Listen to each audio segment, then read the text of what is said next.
Good morning student. आज हम कक्षा 7 हिंदी व्याकरण में पाठ 7 विशेषण के बारे में अध्ययन करेंगे।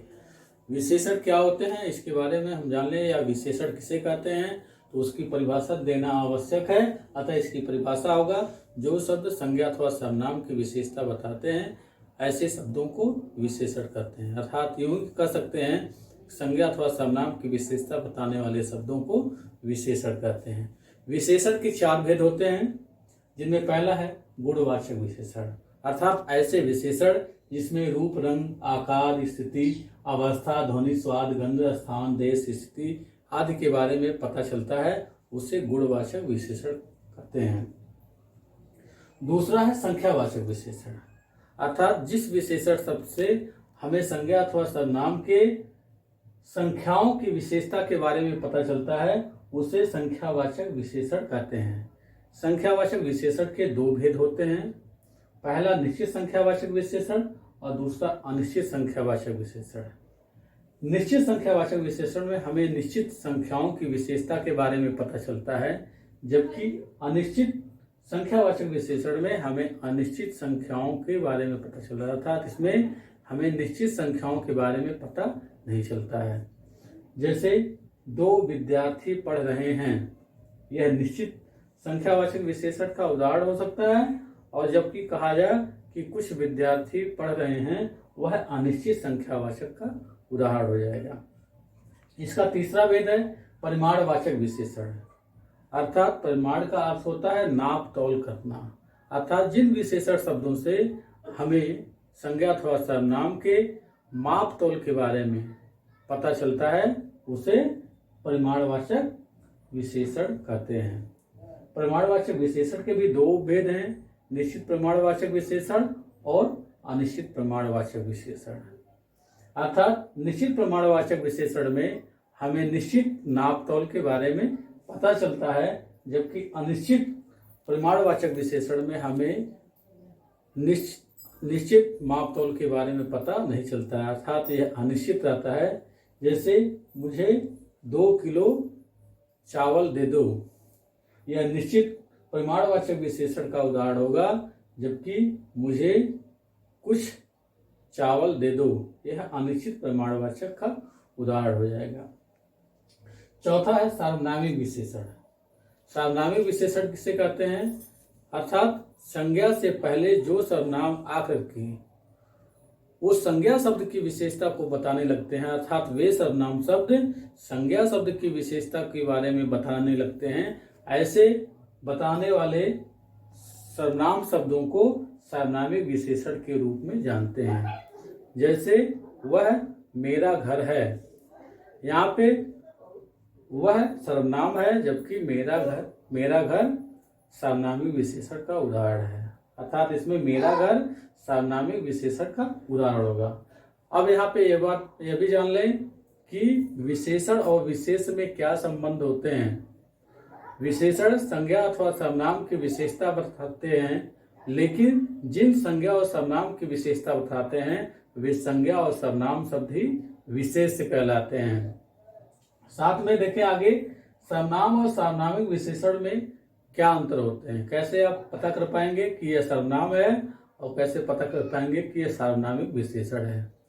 सर्वनाम शब्द में सर्वनाम का प्रयोग वहां करते हैं जब संज्ञा के स्थान पे हम उसका प्रयोग होता है, अर्थात संज्ञा के स्थान पे जिन शब्दों का प्रयोग करते हैं वह सर्वनाम ही होते हैं, लेकिन यदि सर्वनाम के बाद कोई संज्ञा शब्द आता है तो वही सर्वनाम शब्द उसकी विशेषता, उस संज्ञा शब्द की विशेषता बताने लगता है, अर्थात वह सार्वनामिक विशेषण हो जाएगा।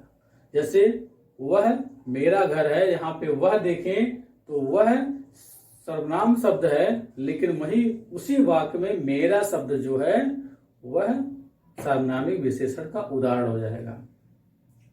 अब आगे देखें कि सर्वनाम और सार्वनामिक विशेषण में क्या अंतर होते हैं।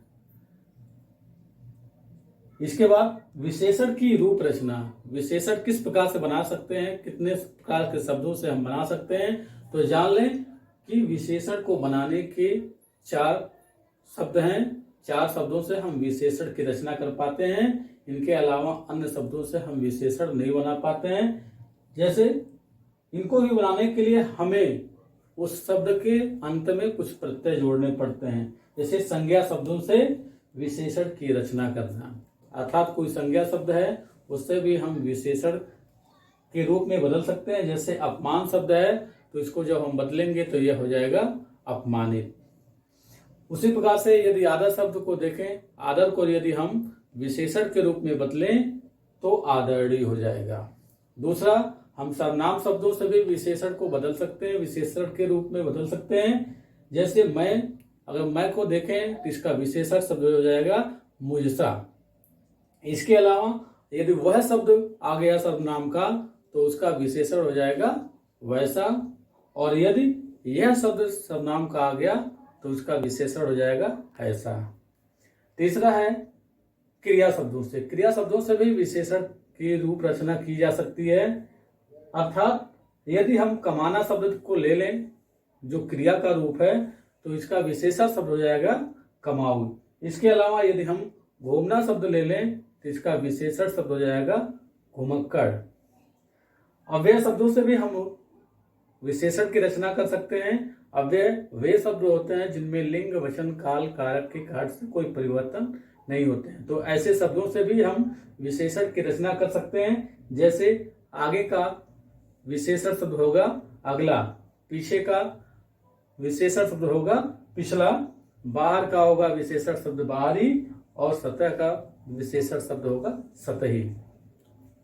इसके आगे आप देख सकते हैं विशेषण की अवस्थाएं। विशेषण की 3 अवस्थाएं होती हैं, अर्थात ये अवस्थाएं 3 स्तर पे चलती हैं, जिनमें एक मुख्य होता है जिसे मूलावस्था कहते हैं, दूसरा होता है उत्तरावस्था जो 2 वस्तुओं में तुलना करके किसी एक को अच्छा या एक को बुरा बनाता है। तीसरा होता है उत्तमावस्था।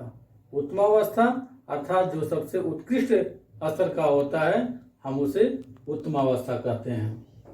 तो यहाँ पे जैसे उदाहरण के रूप में आप देख सकते हैं कि मूलावस्था में अधिक दिया हुआ है, उत्तरावस्था में अधिकतर दिया हुआ है और उत्तमावस्था में अधिकतम दिया हुआ है। इसी प्रकार से निम्न, निम्नतर और निम्नतम कर सकते हैं। इस प्रकार से अनेक उदाहरण आपके पाठ्य पुस्तक में दिए हुए हैं, विशेषणों की रूप रचना के बारे में भी और विशेषणों की अवस्थाओं के बारे में भी।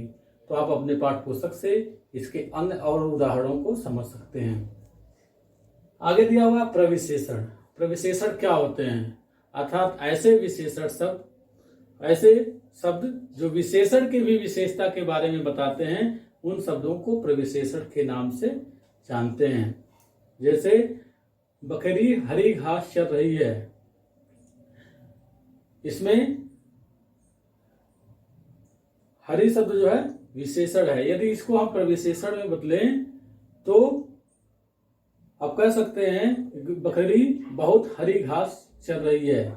इसमें जो बहुत शब्द आ रहा है वह प्रविशेषण का काम कर रहा है।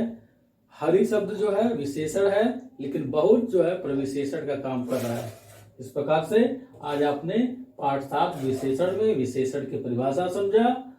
परिभाषा के बाद आप विशेषण के 4 भेदों के बारे में सीखा। गुणवाचक विशेषण, संख्यावाचक विशेषण, प्रमाणवाचक विशेषण और सार्वनामिक विशेषण के बारे में। इसके बाद सर्वनाम और सार्वनामिक विशेषण में अंतर आपने सीखा। साथ में विशेषणों की रूप रचना करने के बारे में आपने सीखा। साथ में विशेषण की अवस्थाएं तथा प्रविशेषण के बारे में भी आपने अध्ययन किया। अब मिलेंगे अगले पाठ में, तब तक के लिए धन्यवाद।